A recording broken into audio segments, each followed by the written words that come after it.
દયાળી દશામાના રૂડા અવસરે સર્વે ભક્તોને જય દશામાં. આવો સર્વે ભક્તોના મનોરથ પૂર્ણ થાય, ઈચ્છા પૂર્તિ થાય અને દુઃખ દૂર થાય એ માટે માં દશામાને ભાવથી પ્રાર્થના કરીએ.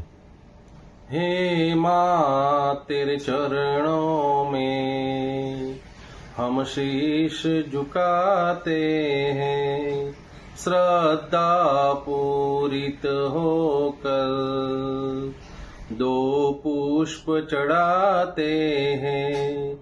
जनकार करो ऐसी सद्भाव उभर आए, हुंकार करो ऐसी दुर्भाव निकल जाए, सन्मार्ग न छोड़ेंगे यह शपथ उठाते हैं.